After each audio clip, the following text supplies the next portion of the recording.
Todos nós. Muito obrigado. Obrigado. Bom dia. Primeiro pedimos a proteção da dona da casa, Nossa Senhora Aparecida, para que eu apenas seja um instrumento para termos um diálogo como um todo. Eu vejo que aqui não só estão os jovens, mas aqui também estão os pais dos jovens. Há muitos e muitos anos atrás, e ao mesmo tempo agora, num lugar muito longínquo, e ao mesmo tempo aqui, um grupo de homens e mulheres cavalgavam em seus cavalos, subindo uma montanha íngreme, numa noite escura. E do céu surge uma voz: desmontem de suas montarias, desçam, pegam pedras, enchem suas sacolas, remontem e continuem viagem. E amanhã de manhã vocês estarão alegres e tristes ao mesmo tempo. Alguns desmontaram, outros não. Alguns pegaram muitas pedras, outros poucas. Colocaram nas sacolas, remontaram e continuaram viagem. Quando o dia amanheceu, tal qual a voz tinha dito, eles estavam alegres e tristes ao mesmo tempo. Alegres porque com a luz do dia, quando olharam nas sacolas, não eram pedras, eram diamantes. E tristes porque eu não peguei mais. Eu espero que quando nós terminarmos essa apresentação, você fique alegre e triste. Alegre por estar levando alguns diamantes para casa, que eu apenas sou o veículo disso. E triste porque que não pegou mais. Nós vamos fazer desses 55 minutos o melhor que nós podemos fazer nesse tempo. Nunca deixe aquilo que você não pode fazer atrapalhar aquilo que você pode fazer. Vou falar de novo para quem não escutou. Nunca deixe aquilo que você não pode fazer atrapalhar aquilo que você pode fazer. O padre Darcy teve a gentileza de me mostrar o santuário, não só me mostrando o santuário, com toda a sabedoria dele, me educando, e ele disse para mim o seguinte: a principal razão da vinda aqui é a renovação da esperança.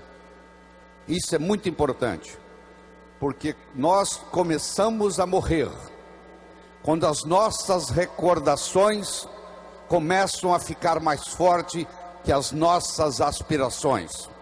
Quando a pessoa começa a conjugar o verbo no passado, eu fiz, eu era, você sabe que essa pessoa começou a dar Deus para a vida. Então, quando você renova a sua esperança, você percebe que você pode ter novas metas, novos sonhos. E eu tenho aqui um desafio para você que está nos escutando. Eu gostaria que você agora pensasse nas 3 coisas mais importantes que aconteceu na sua vida até hoje, desde o dia que você nasceu até hoje. Quais foram as 3 coisas marcantes, boas na sua vida? Se você tivesse que selecionar 3 momentos da sua vida para representar o seu viver nesse planeta Terra. Teilhard de Chardin, o teólogo jesuíta francês, dizia que o seguinte: nós não somos seres humanos tendo uma experiência espiritual. Somos sim seres espirituais tendo uma experiência humana. Nós estamos passando um tempo aqui na Terra para adquirir uma experiência humana. Temos momentos agradáveis e momentos desagradáveis.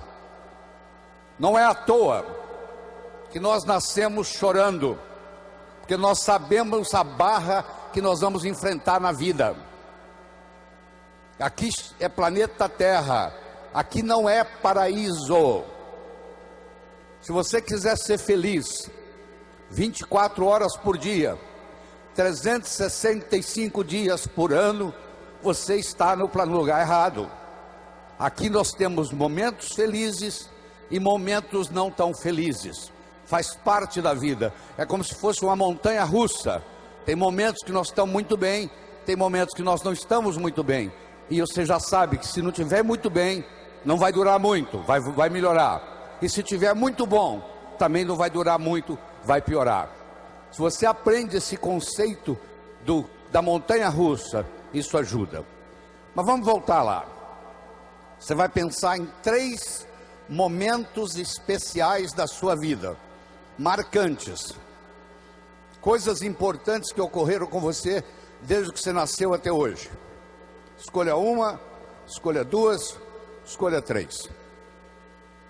Eu vou assumir que você já tem na sua mente esses 3 momentos mágicos.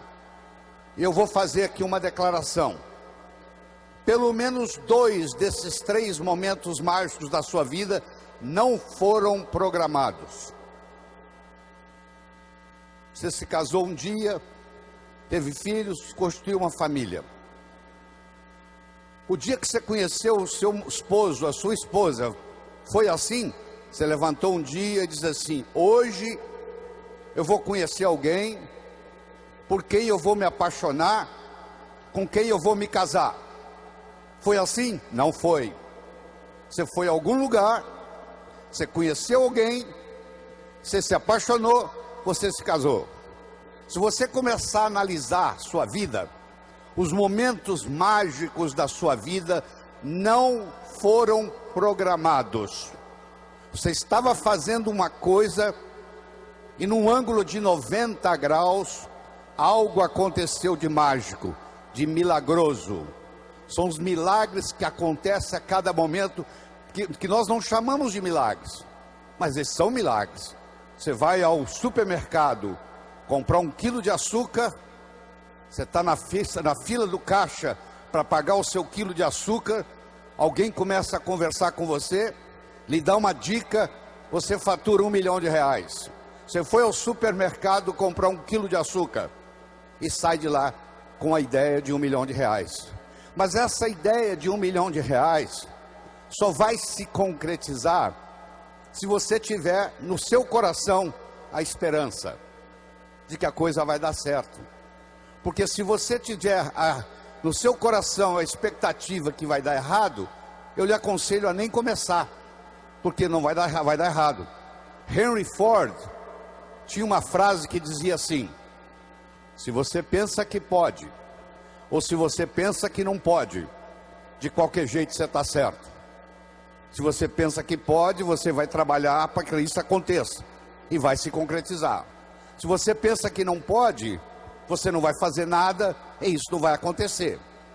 Quer dizer, a profecia de pode ou não pode vai se manifestar. Você não faz um bolo só com farinha, nem só com manteiga, nem só com ovos. Você precisa de vários ingredientes. O bolo da vida necessita vários ingredientes. E um desses ingredientes é o diálogo. Um desses ingredientes é a capacidade de se comunicar. Ele não é o único, mas ele é fundamental. O primeiro ingrediente, eu diria, é o respeito que você tem para com você mesmo. É a sua autoimagem. É o quanto você gosta de você. Ninguém pode ofertar o que não tem. Você não pode ofertar amor para o próximo se você não tem amor por si mesmo. Você não pode ofertar inteligência para o próximo se você não tem inteligência para você mesmo. Você não pode ofertar comunicação para o próximo se você não tem comunicação com você mesmo. Então a primeira coisa que Deus quer da gente é que nós tenhamos o amor próprio, que a gente se respeite no mundo. Isso chama-se autoestima. Isso chama-se autoimagem. E eu tenho uma boa notícia para você. Autoestima e autoimagem não é feito de cimento, não é feito de aço, é feito de linguagem. Ninguém está condenado a ser quem sempre foi. Vou falar de novo. Ninguém está condenado a ser quem sempre foi. Nós somos os únicos animais no planeta Terra que temos a habilidade de transcender. Transcender significa começar de novo. Não interessa o que aconteceu na sua infância, não interessa o sofrimento que você teve até hoje. O seu passado foi uma necessidade para você chegar até aqui. O seu futuro é uma possibilidade para você ir onde você quiser ir. Mas se você não se conscientizar disso, o seu futuro vai ser nada mais, nada menos do que uma repetição dos padrões do seu passado. Quais são os padrões existentes na sua família que você gostaria de se livrar deles? Porque a sua família, como a de qualquer outro, não é perfeita. O indivíduo, para ser médico, precisa fazer medicina. O indivíduo, para ser advogado, precisa fazer direito e fazer o exame da OAB. O indivíduo, para ser jornalista, precisa fazer jornalismo. Para você ser pai e ser mãe, você só tem que fazer uma coisa: copular, ter relação sexual. E os filhos nascem. Então os pais, 99,99, não estão preparados para ser pai e mãe. Vão aprendendo com o erro dos filhos. Os seus pais erraram com você, os pais deles erraram com eles, você errou com seus filhos vão errar com seus netos. Isso faz parte da vida. Não precisa ficar com sentimento de culpa disso não, porque é assim que é assim que a vida funciona. A gente vai aprendendo com os erros. No segundo filho você já erra menos, no terceiro você erra menos, se você parar e pensar aquilo que está fazendo de errado. O segundo ingrediente do bolo da vida é a comunicação. Na era da agricultura, mandava no mundo quem tinha terra. Eram os coronéis e era vitalício, valia para a vida inteira. Na era industrial, passou a mandar no mundo quem tinha capital, quem tinha dinheiro. Meus amigos, a moeda mudou e muita gente não se deu conta disso ainda. A moeda hoje chama-se conhecimento. Você é rico ou você é pobre em conhecimento. Mas conhecimento só tem validade quando aplicado, quando passado de um cérebro para outro. E a passagem do conhecimento de um cérebro para outro se faz através do diálogo, se faz através da comunicação. Portanto, jovens que estão aqui nos assistindo, comunicação se tornou essencial, tanto no sucesso pessoal quanto no sucesso profissional. E faz parte da natureza do espírito humano evoluir. Você nunca vai encontrar uma pessoa que vai dizer assim, ó, eu vim aqui pedir uma graça para piorar um pouco a minha vida, porque está boa demais. Eu acho que Nossa Senhora Aparecida nunca escutou essa solicitação de alguém que venha visitar o santuário, dizendo que a vida está boa demais e que queria que piorasse um pouco. Faz parte do espírito humano crescer, evoluir. Galgou uma montanha, que procura uma montanha mais alta. E vocês jovens vão ver isso na vida. Você vai atingir as suas metas. Você quer passar no vestibular, passou no vestibular, quer se formar, quer arrumar um emprego, quer ser promovido, quer montar sua própria empresa, e você vai galgando as coisas na vida. Isso faz parte. À medida que você sobe no escalão da vida, talvez o ingrediente mais importante seja o diálogo, seja a capacidade de se comunicar, seja a capacidade de se expressar, seja a capacidade de entender o outro. Então, se você me permite, eu vou apresentar para você um modelo de diálogo que eu desenvolvi. Você vai ver que eu desenvolvi porque você nunca viu isso na literatura. Eu criei um modelo para isso. Deixa primeiro eu conversar com você sobre modelo. Se eu desse de presente para você agora uma pérola, você provavelmente ia colocá-la no bolso. Se eu me encontrar com você semana que vem e lhe der uma segunda pérola, de novo, você vai colocá-la no bolso. Se eu der para você daqui 15 dias uma terceira e última pérola, você vai colocá-la no bolso. Se eu me encontrar com você daqui 6 meses e perguntar: onde estão as pérolas que eu lhe dei? Você vai responder mais ou menos assim: a primeira eu coloquei no criado mudo, a pessoa que arruma lá em casa não percebeu, jogou no lixo. A segunda eu esqueci no bolso da calça, a calça foi para a lavanderia e a pérola não voltou. E a terceira eu guardei tão bem guardado que eu acabei escondendo de mim mesmo. Você já escondeu alguma coisa de você mesmo? Você guardou tão bem guardado que você não sabe onde está? Isso acontece com a gente. Se ao invés de eu lhe dar as pérolas, eu lhe desse um fio de nylon e orientasse você para colocar as pérolas no fio de nylon, e fizesse um colar e colocasse o colar no pescoço, e eu me encontrasse com você daqui 6 meses e perguntasse: onde é que estão as pérolas que eu lhe dei? Você ia responder: estão aqui, eu fiz delas um colar. Meus amigos, as pérolas são ideias. O cemitério está cheio de gente que teve boas ideias, ou não concretizaram-se, ou pior, estragaram a vida da pessoa. Você não sabe que uma boa ideia pode estragar uma família, uma boa ideia pode estragar uma empresa. Porque mais importante do que a ideia é o modelo para segurar a ideia. Se você conhecer um indivíduo que tem um bom modelo empresarial, se ele mora em Aparecida do Norte, se ele mora em São Paulo, se ele mora em Tóquio, se ele mora em Nova York, se ele mora em Sydney, na Austrália, ele vai se dar bem, empresarialmente falando, porque ele tem um modelo. Então vamos montar um modelo de diálogo. A comunicação tem 3 níveis. O primeiro nível eu chamo de boca-ouvido. O segundo nível eu chamo de cérebro-cérebro. O terceiro nível eu chamo de coração-coração. Vamos começar com o primeiro nível. Boca-ouvido. Deixe-me primeiro fazer uma distinção para você. Ouvir e escutar não são sinônimos. Você ouve com o ouvido, você escuta com o cérebro.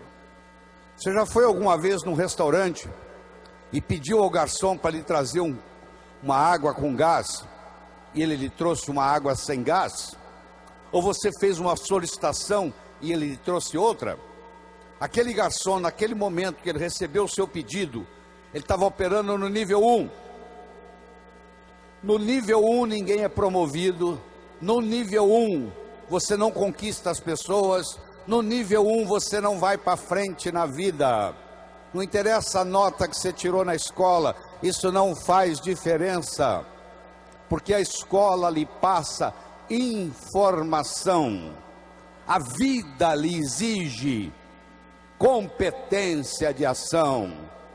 Imagine você indo a Guarulhos e lá tem uma aeronave se preparando para decolar São Paulo, Nova York, e você entra na aeronave para fazer esse voo, e da cabine do piloto, o piloto fala assim: senhores e senhoras, eu não sou piloto, mas eu tenho muitas opiniões e já li muitos livros de como pilotar um avião.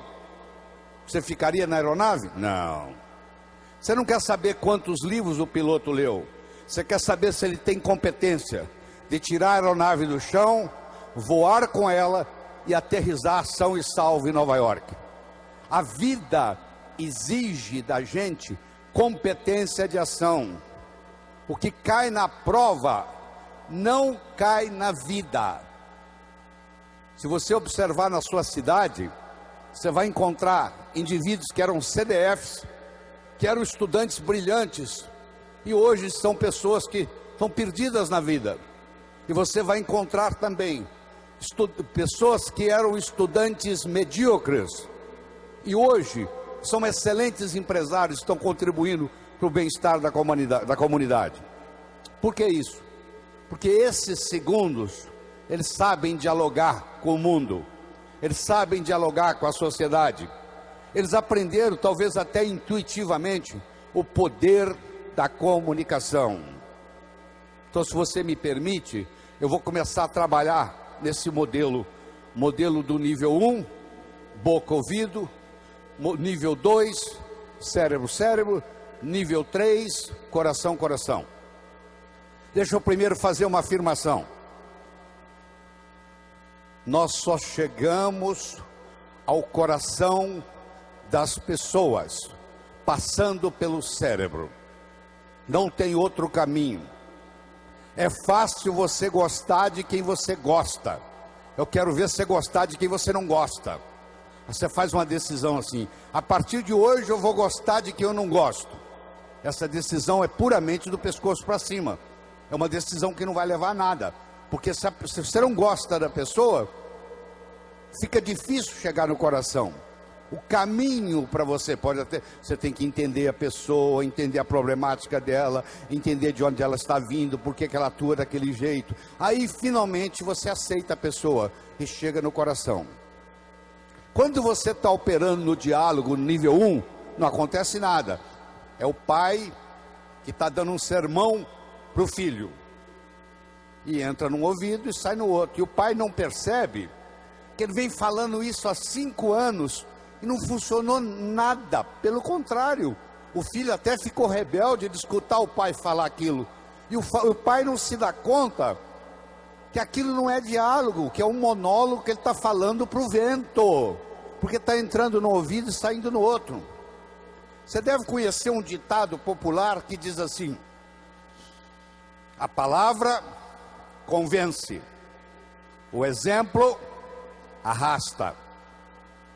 A palavra convence, o exemplo arrasta. O melhor modo de você educar seu filho não é com sermão. Isso não é diálogo, isso é monólogo. O melhor modo de você educar seu filho é com exemplo, dando exemplos. Aí a água mole em pedra dura, tanto bate até que fura. Ele vai vendo o exemplo daquilo que você quer que ele seja, ele vai observando aquilo todo dia, chega uma hora, ele e ela incorpora na estrutura psicológica.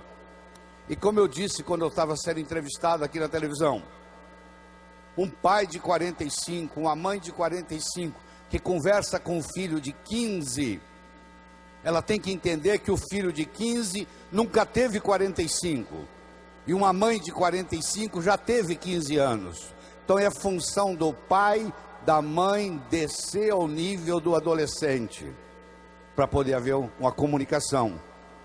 Eu só posso me comunicar com vocês se nós fizermos uma conversa que interesse vocês. Não tem outro jeito. Eu tenho que ver o interesse de vocês e começar a fazer um assunto que interesse a vocês. Então eu tenho que fazer de acordo com o seu interesse, não de acordo com o meu interesse. Eu vou fazer a vitrine da minha loja, não de acordo com o meu gosto, de acordo com o gosto do cliente que eu quero atrair. Ah, mas eu tenho uma loja, eu tenho uma cunhada que é decoradora interna, ela fez uma decoração muito sofisticada. Que produto que você vende? Aí eu vendo produto popular. Então você agora está com um problema sério. Quem gosta da vitrine entra, não encontra o produto que quer comprar. Porque quem gostou da vitrine sofisticada quer comprar produto sofisticado.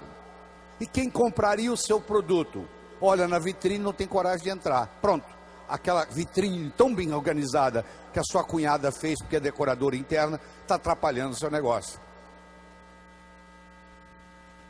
No diálogo, na comunicação, nós temos que modificar um pouquinho aquela frase que você conhece, que não é da Bíblia, tá? Quando eu falar, você vai falar, isso está na Bíblia, não está não. A frase é assim: faça aos outros o que você gostaria que fosse feito a você. A verdade não é bem essa. Faça aos outros o que os outros gostariam que fosse feito a eles. Se eu convidar você para jantar na minha casa em São Paulo, eu não vou lhe servir o meu prato favorito. Pode ser que você nem coma. Eu vou perguntar o que você gosta. Se eu quero agradar alguém num processo de diálogo, eu tenho que ver o que a outra pessoa quer ouvir. Eu vou começar por ali. e não o que eu quero passar. Quero que você entenda isso. Faça aos outros o que os outros gostariam que fosse feito a eles. Deixa eu contar para você uma pequena história. Eu conheci um senhor em São Paulo, um empresário muito bem sucedido, que me contou assim: doutor Laí, eu tenho um irmão gêmeo, único, univitelino, idêntico, igualzinho a mim. Eu nasci em Campina Grande, na Paraíba. Aos 14 anos eu me desentendi com a minha família, briguei com meu pai, briguei com a minha mãe, briguei com meu irmão, pulei na carroceria de um caminhão e fui para São Paulo. Eu fiquei 25 anos sem se comunicar com a minha família. E aqui em São Paulo eu ganhei dinheiro, virei empresário e tal. 25 anos depois eu ligo para casa. Eu fico sabendo que o meu pai já tinha morrido, que a minha mãe já tinha morrido e que sobrava esse meu irmão. Eu então resolvi dar um presente para o meu irmão, trazê-lo a São Paulo com ele e a mulher, para me conhecer, para conhecer os meus filhos, para conhecer os sobrinhos, e conhecer a família. Ele não quis vir de avião, eu mandei a passagem de ônibus. Eu fui buscá-lo na rodoviária e, para surpreendê-lo, eu organizei uma festa numa pizzaria, porque eu adoro pizza. E quando o meu irmão entrou na pizzaria, ele começou a passar mal, porque ele tinha nojo de pizza. Olha que interessante. Como esse empresário adora pizza, e ele queria agradar o irmão, ele achou a coisa mais lógica fazer uma festa numa pizzaria. Só que ele esqueceu de perguntar para o irmão se o irmão gostava de pizza. E aconteceu que o irmão não gostava, não tolerava pizza. Isso exemplifica o que está acontecendo com a gente. Eu quero mostrar o meu ponto de vista para você, mas eu não me preocupo como que você vai receber esse ponto de vista. Aí sabe o que acontece? A natureza colocou um ouvido no mesmo nível do outro. Entra num ouvido e sai no outro. Aí não deixa de ser diálogo, passa a ser monólogo, porque não tem repercussão. Para esse diálogo se ocorrer, primeiro eu tenho que ter uma mensagem forte. Você só vai continuar me escutando se você estiver gostando da mensagem. Eu tenho que ter algo para poder passar para você. Essa é a mensagem. Segundo, nós temos que conversar de uma forma metafórica. Como é que Jesus ensinava? Jesus ensinava contando histórias. Como é que eu vou ensinar para um sapo que nunca saiu da lagoa como é que é a onda do mar? Imagine esse problema. Você vai ensinar para um sapo que nunca saiu da lagoa como é que é a onda do mar? Como é que Jesus ia ensinar como é o mundo espiritual para quem está na terra? Sabe o que ele fazia? Ele fazia de uma forma metafórica. Ele contava parábolas, ele contava histórias. Quando eu lhe conto uma história, você não pode dizer que você não concorda com ela. Eu estou lhe contando uma história, e dentro da história eu coloco a ideia que eu quero passar para você. Era uma vez um navio de alta prioridade, porque carregava ouro, e de repente o motor desse navio enguiçou, e o dono do navio disse: para, traga aqui o melhor mecânico da região. Eles trouxeram. Ele trabalhou um dia inteiro, não conseguiu consertar o motor. Ele disse: para, traga aqui o melhor engenheiro mecânico do país mais próximo. Eles trouxeram. Ele trabalhou 2 dias, não conseguiu consertar o navio. Ele disse: para, traga aqui de onde estiver, de helicóptero, quem montou essa máquina desse navio. E eles procuraram, encontraram e trouxeram ele e um assistente. E eles desceram no navio de helicóptero, foram até a casa de máquinas, escutaram o barulho da tubulação, tocaram nos tubos, e tinha uma válvulazinha vermelha num canto. E ele perguntou para o assistente dele: você tem um martelo? Tem, me empresta. Ele foi lá e pim, ligue. Eles ligaram, tudo funcionou às mil maravilhas. Os 3 indivíduos que trabalharam, o primeiro que trabalhou um dia, o segundo que trabalhou 2 dias, e esse que deu a martelada na válvula, mandaram as suas respectivas contas. Quem trabalhou um dia mandou uma conta de $100. Quem trabalhou 2 dias mandou uma conta de $400, $200 por dia, porque ele havia trabalhado 2 dias e ele era mais sofisticado do que o outro. E quem deu a martelada mandou uma conta de $10.000.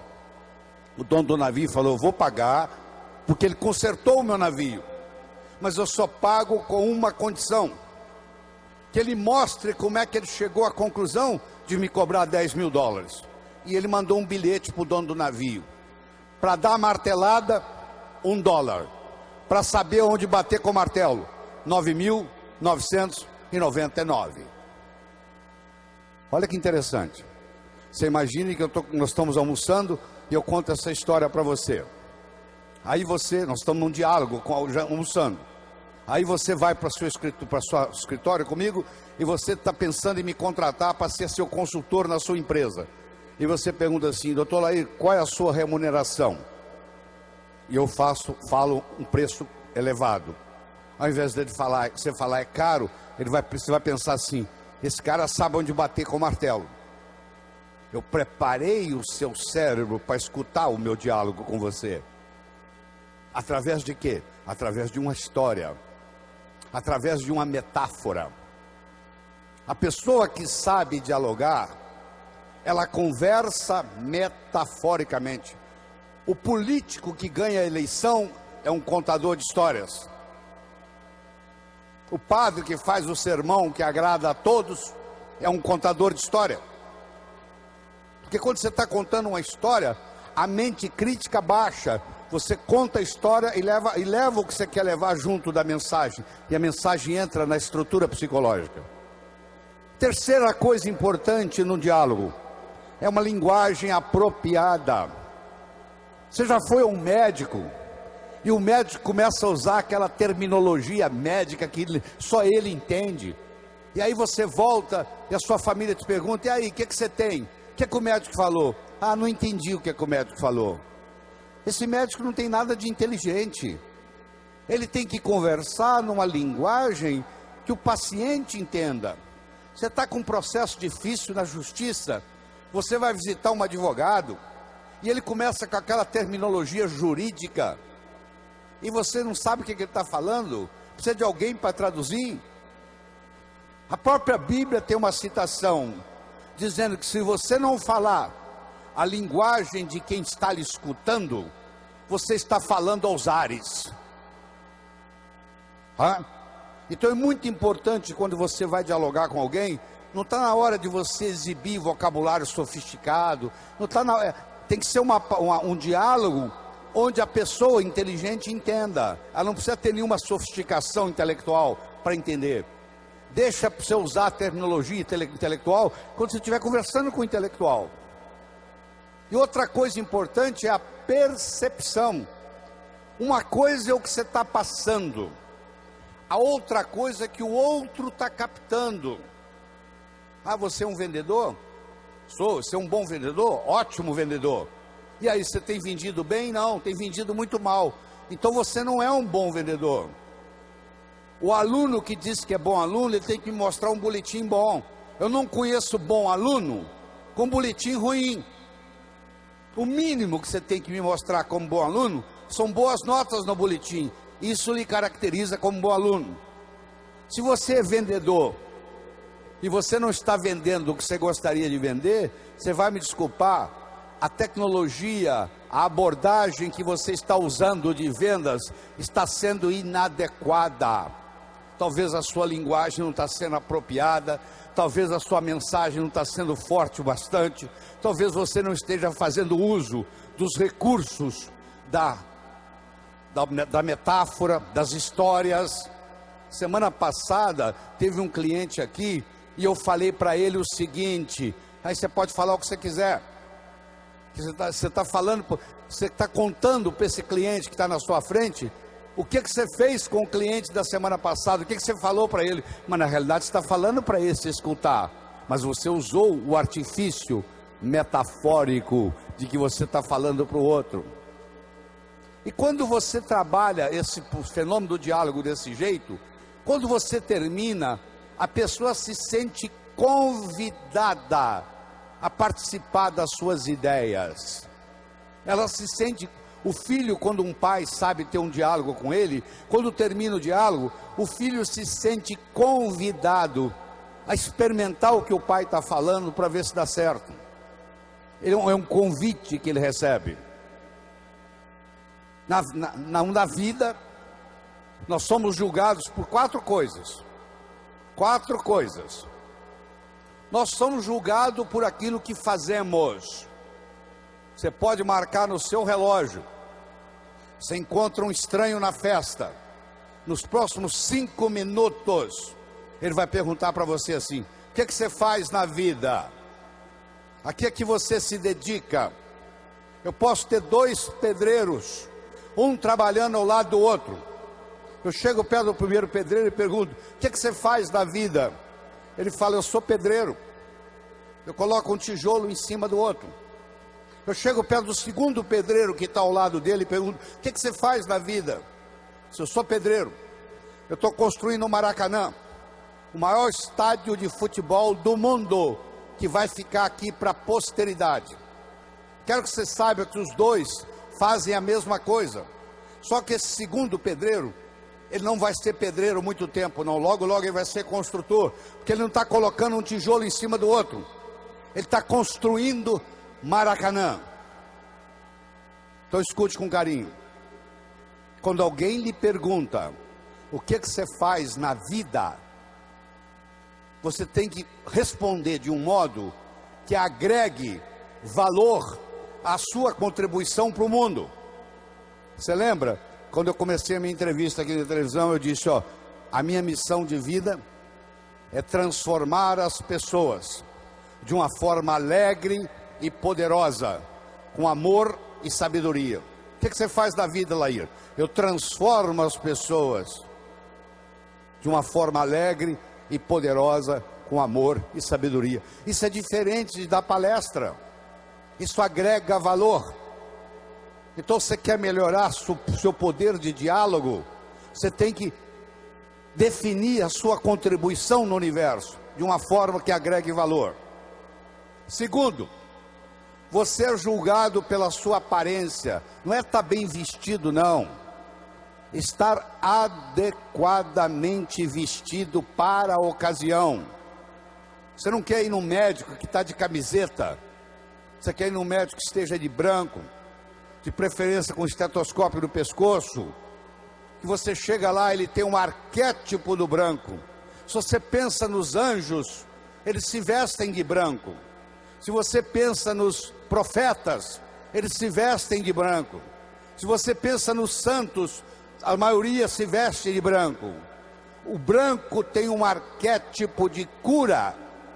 Quando você está de frente de um médico que está todo de branco, só de você olhar o médico você já começa a melhorar, antes dele receitar qualquer coisa, antes dele examinar você. É uma pena que os médicos não entendam a força do arquétipo branco no processo de cura. É uma pena. Terceiro, você é julgado pelo que você diz.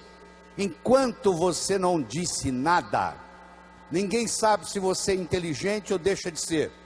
No momento que você falou e falou besteira, não tem jeito de você voltar atrás. Uma palavra falada, uma flecha lançada, uma oportunidade perdida, não tem jeito de voltar atrás. Então muitas vezes você tem que morder a língua, porque uma vez que você falou uma coisa inadequada, você não tem jeito de trazê-la de volta. E finalmente ser julgado, não só pelo que você diz, mas como você diz o que você diz. Eu poderia trazer alguém aqui que falasse exatamente o que eu estou falando. A apresentação poderia ser muito melhor ou muito pior. Porque não é só o que eu estou falando que conta, é como eu estou falando o que eu estou falando. Eu não sei se você conhece uma frase que diz assim: o cantor é mais importante do que a canção. Se você tem um cantor favorito, e ele canta uma música que toca o seu coração, aquela mesma música, aquela mesma canção, cantada por um cantor que você não gosta, vai ter um impacto diferente. Então nós somos julgados pelo que fazemos, somos julgados pela nossa aparência, somos julgados pelo que dizemos e somos julgados como dizemos o que dizemos. E nessa parte do diálogo de como dizemos o que dizemos, vem o modelo que eu estou discutindo com você, que tem um nível 1, que não acontece nada, que você está perdendo tempo, que é o boca-ouvido, é o que você pede o garçom uma água com gás, ele traz uma água sem gás, porque entrou num ouvido e saiu no outro. Quando ele chega lá na cozinha, ele já não sabe o que ele vai fazer. E muitas pessoas trabalham nesse nível e não vão para frente na vida, porque comunicação é essencial. Hoje, se você tirar a comunicação do mundo, você destrói o mundo, porque a informação só tem validade quando ela passa de um cérebro para outro, e ela, para passar de um cérebro para outro, tem que ter algum tipo de diálogo, senão não tem jeito. Eu disse para você que o bolo da vida tem vários ingredientes. Nós começamos falando da autoestima, estamos falando da comunicação, do diálogo. Deixa eu tocar um pouquinho nos outros. Outra coisa importante para você jovem que está nos assistindo, e é jovem de qualquer idade, tá? Juventude é uma coisa que você decide. Eu tenho 65 anos de idade, tá? Mas tenho a energia de jovem. O que eu vou fazer na vida está para frente ainda. Já fiz muita coisa, mas o que eu vou fazer muito mais ainda está pela frente. Quando eu mantenho esse foco no que eu vou fazer, o meu organismo não envelhece, ele mantém a energia da juventude. Então, estabelecer metas. Todos vocês conhecem o conceito de uma ampulheta, não conhece? Você já pegou uma ampulheta na mão? Aquele reloginho de areia? Vamos imaginar uma ampulheta. A ampulheta tem a areia que ainda não caiu, a areia que está caindo e a areia que já caiu. A areia que ainda não caiu é o futuro. A areia que está caindo é o presente. E a areia que já caiu é o passado. Deixa eu focar um pouquinho no presente. Sabe por que o presente chama presente? Você já parou para pensar por que o presente chama presente? Porque é um presente de Deus, eterno. Não interessa onde você estiver, é aqui. Não interessa que hora for, é agora. Você já viu que a sua vida é um eterno aqui e agora? Aqui e agora? Aqui. Não interessa onde você estiver, é aqui. Não interessa que hora for, é agora. A vida é um eterno aqui e agora, aqui agora, aqui agora, aqui agora. Esse aqui agora é o nosso presente. É nesse momento que você vive a vida. Se você não consegue ficar no aqui e agora, é como um gato que passa por um telhado de zinco quente, só sente o calorzinho da vida. E tem gente que está assim, está dominado pela tecnologia. É o relógio, é o celular tocando.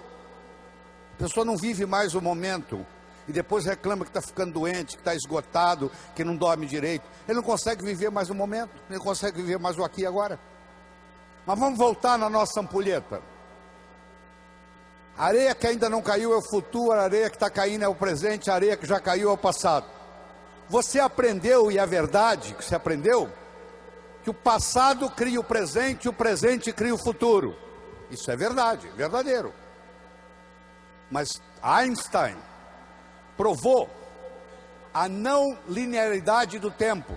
O tempo não é linear. Então eu vou provar para você agora, nessa conversa aqui, que o futuro cria o presente também. E o presente recria o passado. Então vamos lá. Se você comprar na segunda-feira uma viagem de volta ao mundo para daqui um mês, eu lhe garanto que a segunda-feira já começa a ficar mais interessante. Faltam 30 dias, 29, 28, 27, 26, 25 para a viagem. Você já escutou um ditado que diz assim: Muitas vezes, a antecipação da festa é melhor do que a festa propriamente dita. Lembra aquela ceia de Natal que você preparou na sua casa com todo carinho, que você levou meses preparando, e na hora da ceia, os dois cunhados começaram a discutir e estragou a noite? A antecipação daquela ceia foi muito melhor do que a ceia. Às vezes a antecipação é mais interessante do que o fenômeno em si, não é verdade? Então, o que acontece? Se eu tenho metas para o futuro, jovens, por favor, me escutem.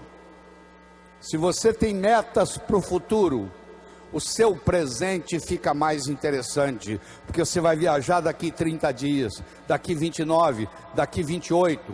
Se você não tem perspectiva de futuro, aí a droga te domina. Todo drogado que eu conheci, que eu tratei, que eu cuidei como médico, todo drogado perdeu a perspectiva do futuro. Ele não tem a noção do amanhã. Ele acha que só existe hoje. Quem só acha que existe hoje não vai se preocupar o que a cocaína, a maconha, a heroína vai fazer no corpo, porque perdeu perspectiva de futuro. Então eu espero que você entenda que o futuro cria o presente. Eu vou provar para você agora que o presente recria o passado. Eu dou um curso de treinamento final de semana num hotel fazenda. Vem gente do Brasil todo. Chegou uma senhora e disse assim: doutor Laí, eu estou aqui porque eu estou num processo de divórcio e fiquei sabendo que o seu curso fortalece o emocional, eu vim aqui fazê-lo. Deixa eu lhe contar a minha história. Eu sou casado há mais de 25 anos, eu e meu marido decidimos por opção não ter filhos. Ele trabalha numa multinacional, eu trabalho noutra. Ele sai de segunda a sexta para viajar pela multinacional, e eu saio de segunda a sexta para viajar pela minha multinacional. Sexta-feira à noite nós nos reuníamos, íamos para um sítio que nós temos em Valinhos, perto de São Paulo, e nós passávamos sexta à noite, sábado, domingo, voltava segunda de manhã. A minha tia que me criou, que morava na Europa, veio nos visitar no Brasil. Eu levei-a para passar o final de semana no sítio. Ela teve uma parada cardíaca e morreu no sítio. E eu nunca mais tive coragem de ir lá. O meu marido não abre mão, ele viaja durante a semana e sexta-feira ele vai para o sítio. Eu não vejo ele durante a semana, não vejo ele no final de semana. Nós somos distanciando, estamos num processo de divórcio. Eu perguntei para ela assim: mas por que a senhora não vai no sítio? Falou: porque a minha tia morreu lá. Eu falei: mas justamente por isso. A sua tia saiu lá da Europa para te dar esse presente, para morrer no sítio, para mostrar para você o quanto que ela gostava de você. Isso tem uma simbologia. Dá para você captar essa simbologia, que ela fez questão de vir morrer do seu lado. E eu comecei a falar isso com a mulher, e eu fui falando, ela foi escutando, ela não conseguia parar de olhar no relógio. E o que ela queria? Ir para o sítio. Que é o final da história. Ela voltou a ir para o sítio, está casada com o marido até hoje. Eu não consigo mudar o fato da tia dela ter morrido no sítio. Eu mudei no diálogo a interpretação da morte da tia dela no sítio. Eu não consigo mudar o passado de ninguém, mas eu quero que você saiba que tudo que aconteceu com você aconteceu por uma necessidade, talvez espiritual. Talvez tenha trazido você até aqui, esse santuário. O seu passado é uma necessidade que aconteceu para você chegar aqui. Ele é conhecido, você sabe o que aconteceu. O seu futuro é uma possibilidade, e ele é desconhecido até que você decida qual que ele vai ser, porque você pode criar o seu futuro. Nós somos os únicos animais no planeta Terra que temos a habilidade de pensar em futuro. E eu sugiro que você se concentre lá, no futuro, porque é lá que você vai passar o resto da sua vida. Só por isso. Você não vai passar a sua vida no passado. Perdão, antes de ser um ato de amor, é um ato de inteligência. Só não perdoa quem é burro. eu não vou perdoar o meu pai pelo que ele me fez. Onde é que está seu pai? Aí ele já morreu. Aí ele vai ficar muito sem dormir hoje à noite por causa disso. O fato de você não perdoar o seu pai é mais ou menos assim: eu vou tomar o veneno para matar aquele cara, mas eu tomo o veneno. Isso não é tão ridículo, não é? O cara vai tomar o veneno para querer envenenar o outro. Quando eu tenho ressentimento do meu pai, quando eu tenho ressentimento da minha mãe, primeiro eu vou ter ressentimento de todos os homens e todas as mulheres no mundo, porque isso vai repercutir. Cada vez que eu encontrar um homem, vai lembrar do meu pai, eu vou ter problema. Cada vez que eu encontrar uma mulher, eu vou lembrar da minha mãe, vai ter problema. Então, se você perdoar o seu pai e perdoar sua mãe incondicionalmente, só pelo fato de ele ser seu pai e pelo fato de ela ser sua mãe, não é a pessoa em si, não. Eu estou querendo que você perdoe o arquétipo pai. Eu estou querendo que você perdoe o arquétipo mãe. Não é que agora você perdoa a sua mãe, você tem que trazê-la para morar com você, não. Você que tem que terminar e dizer, ó, o que você fez foi feito, você fez o... Eu lhe garanto que os seus pais fizeram o melhor que eles sabiam fazer. Não fez melhor porque não sabia. Eles não sabiam o que eles não sabiam. No momento que você perdoa, isso é mágico no seu corpo, porque isso muda tudo. Isso muda a sua energia, muda a sua capacidade de ganhar dinheiro.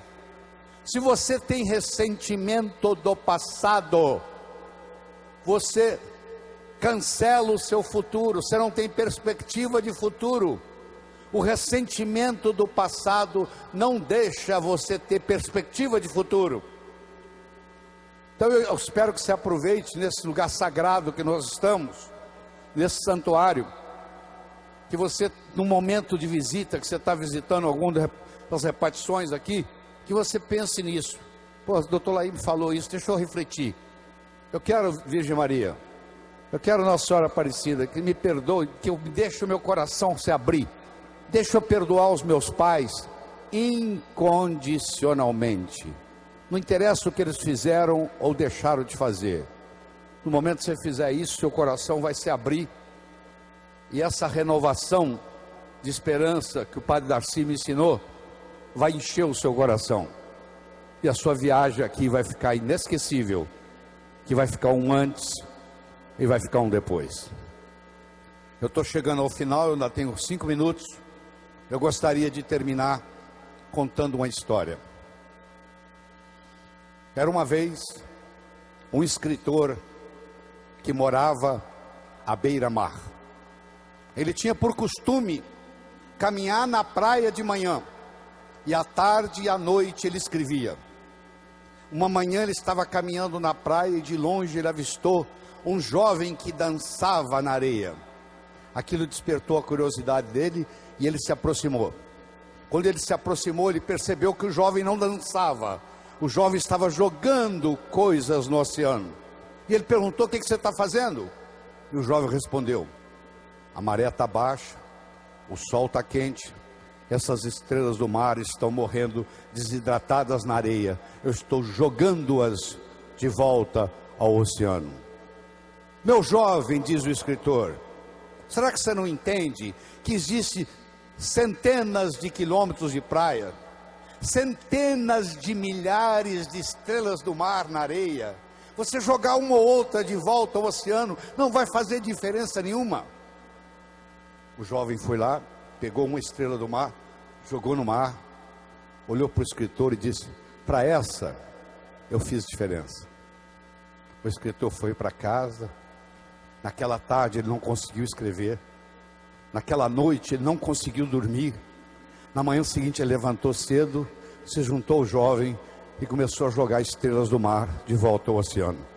Eu não sei o que você vai fazer com esse material que você acabou de escutar, mas eu posso lhe dizer uma coisa: tudo vale a pena quando a alma não é pequena, já dizia Fernando Pessoa.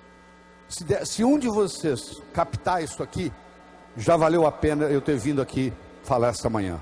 Eu espero de coração que novos caminhos se abram à sua frente, que o vento sopre levemente às suas costas, que o sol brilhe suave e morno no seu rosto, que a chuva caia de mansinho em seus campos, e até que nos encontremos de novo, que Deus lhe guarde nas palmas de suas mãos.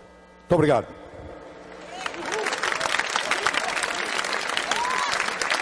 Professor Laí, Bianca, tudo vale a pena quando a alma não é pequena. E eu vou guardar, porque vou aproveitar de muito daquilo que o senhor falou aqui. Perdão é também um ato de inteligência. Que bonito. Uma salva de palmas para o professor Laí. Obrigado, porque o Senhor nos ajuda e nos ajudou a evangelizar, a motivar a juventude, que é a esperança de um futuro, de hoje e de amanhã, não é? Obrigado também. E o Senhor falou pelo Brasil inteiro e para o Brasil inteiro pela TV Aparecida. Deus o abençoe no seu ministério. O Senhor, em certo sentido, é também um sacerdote, porque leva uma boa nova, uma boa notícia, a palavra da verdade, a empresários, a estudantes, a profissionais liberais. Leve com o Senhor a mensagem do Santuário de Aparecida. Aqui Deus mora, aqui é a casa da mãe, aqui Deus nos fala de uma forma muito forte, aqui Deus planta esperança no nosso coração. Deus abençoe e obrigado.